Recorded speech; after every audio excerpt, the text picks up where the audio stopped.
আজকে তৈরি করে নিলাম গরম গরম পেঁয়াজি, ভাতের সঙ্গে খাবো বলে।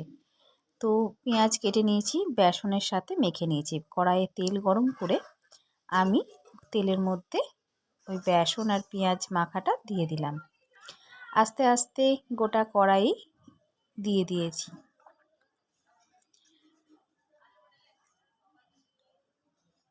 এবার আমি ভালো করে ভেজে উল্টে নেব।